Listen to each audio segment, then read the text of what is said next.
Hi, everyone. Um, I'm going to talk to you a little bit about my term paper and why I chose it as my topic. My topic is Why Writing Matters, Improving Writing in Our Schools. And what prompted me to actually do a term paper on why writing matters is because I teach kindergarten, and for the expectations that we have for writing for kindergartners is like has gotten way out of control. We don't teach the fundamentals of handwriting anymore, and um, the kids don't have the opportunity to develop these skills. So I feel that this was a big concern, and I wanted to address it, or whatever concerning literacy. So my name is LaShonda Campbell, and my topic is why writing matters, improving writing in our schools. For my introduction in my paper, the most important parts that I pulled out was handwriting is very important, part of a child's complete development. The decline of writing by hand has been a major concern in the 21st century, and in today's society, concentrating on basics of grammar is no longer an approach to teaching writing. According to the authors here that I took from my resources, reading, writing, and arithmetic, which were back in the days considered the three R's, have historically been considered the cornerstone of our educational policy. And of the three R's, writing is truly the neglected R. So it's not surprising that majority of the students in the U.S. schools do not write well enough to meet grade level expectations, which is true. Um, my next part was my teacher's perceptions and challenges of writing instruction. And according to my other authors from my other references, they surveyed and observed five Caucasian teachers ranging from ages 22 through 24 to 55 through 59 who engaged in early writing instruction. The teacher had to describe their experience teaching, their ways of prepping for teaching writing, the implementation process of the writing that they taught within their classrooms, and the characteristics of writing that they considered to be important for beginning students, and the things they found most challenging for beginning students. K through 2 teachers found they were aware of the emergent nature of writing development. However, these teachers struggled to implement appropriate instructional practices that align with the non-conventional nature of early writing. They were also concerned that without a deeper understanding of the instructional practice that aligns with age-appropriate beliefs, teachers may therefore disregard appropriate writing experiences. And this, however, is true as well because most of the time, if teachers don't have the correct or proper training on how to teach their children writing, then it's going to come hard as a teacher. It's going to be hard for them to actually implement it within their classrooms and get it through to their kids. And this can be very challenging for the students because if they're not understanding, if the teacher doesn't know how to teach it and she's trying to teach the kids, then it could be a it can be a mess. Um, my other authors that I took from my references, they did a study and they had teachers who taught grades 1, 2, or 3 English language arts in regular classroom setting. These teachers had to complete a questionnaire that consisted of 4 sections of information about the respondents, teacher beliefs of the importance of spelling and how children spell, teacher spelling instruction practice, and their opinions about instructional support when teaching spelling. When I was in school, we always had spelling tests in kindergarten, but for some reason, spelling tests have been taken away as well as handwriting. And I feel like uh, in the primary grades, especially, spelling as well as handwriting is very important in the primary grades. Most teachers believe that spelling is vital and mention practical purposes for spelling skills, such as students being able to communicate ideas well when writing with others or for evolving one's own reading ability. And the majority of the teachers were dissatisfied with how spelling was addressed in the curriculum. How writing impacts all learners. My next part of my term paper was on how writing impacts all learners. And I wanted to discuss this part because every child has their different way of learning. You have ESOL kids, which are your diverse learners. that learn in a different way.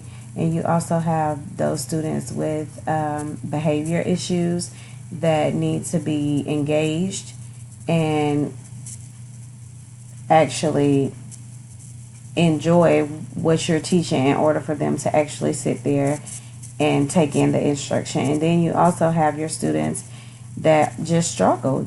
You might have struggling writers that just struggle with it and they try to find any way to avoid it. So, children in today's society have different styles of learning and learn at their own pace. These authors, from my references, they had a kindergarten teacher, which was an endorsed bilingual teacher, and she performed a study on two kindergarten students in a dual language classroom. The study discussed how teachers use a buddy pair created in a classroom environment where students could participate in translanguaging. The results indicated that the two bilingual students benefited from a classroom environment in which their home language was valued and translanguaging was encouraged. Writing will depend solely on the student's English language abilities and their level in their first language. I felt that this was interesting because I have three ASOL students in my class, and when you buddy pair them with someone, they tend to work better versus on their own. Some more authors that I took, Richmond and Taylor, had learners that had difficulties learning and learners with a physical disability, which prevented them from producing a written output complete from the RRR, which is a Richmond Reversal Rating to assess their letter and number visual recognition. Um, this hit close to home for me because I have a lot of students that still reverse their letters and their numbers. And I feel like this is why handwriting is very important in the primary grades, because if students are reversing their letters, handwriting is like the number one key to getting them to actually get to where they're writing correctly using the correct form. So, learners also had to print the alphabet from memory to write the numbers 0 through to 9 and to write 20 dictated words that included every letter of the alphabet. And the most common reversible letters that we see are B, P, D, and G. Results indicated the concern of teachers putting a greater emphasis on teaching written formation and recognition of letters, especially in the early primary years. Results also indicated that the basic visual perceptual skills that underlie reading and writing are important in the development of the correct orientation of letters and numbers. Other authors that I referenced in my paper were these authors here who investigated the effects of choice of writing prompts on the number of story elements, including in written narratives. Stories were scored to determine the number of basic story elements they contained. The study was completed on 6 females, 5 white, and 1 black, and all participants had diagnostic and statistical manual of mental disorder. 4 out of 6 participants were receiving special ed or SPED related sources, and students whose disruptive and academic behaviors are maintained by avoidance may be more effective than choices not related to function, and students were not motivated to write in an academic setting even when a choice of written prompts was provided. Discussion. All children come to elementary school with different levels of knowledge about forms and functions of print. Children become more and more sensitive to letter names, letter sounds, and words when they have the ability to interact with a variety of print. And writing can help us to be fully engaged when slowing down and engaging in our thoughts, and could also help us increase our academic performance. The impact on various stakeholders. In this groundbreaking report, the National Commission on Writing for America's Families, Schools, and Colleges agrees that writing has been shortchanged in the school reform movement of the past 20 years and must now receive the attention it deserves. Although many models of effective ways to teach writing exist, both the teaching and practice of writing are increasingly shortchanged throughout the school and college years, according to the neglected R. Writing, always time consuming for student and teacher, is today hard pressed in the American classroom. Recommendations. The amount of time and resources devoted to student writing should be at least doubled. Writing should be taught in all subjects and at all grade levels. All prospective teachers should be required to take courses in how they teach or how to teach writing, and new technology should be developed to improve the teaching and assessment of writing. Professional literacy organization. Our school is a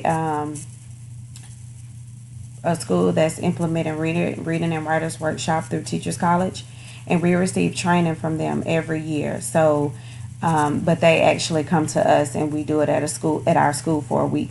But it would be nice to actually go to the professional literacy organization of the Writing Institute, which also takes place in Columbia at Columbia University at the Teachers College. I would love to go to one of these workshops during the summertime.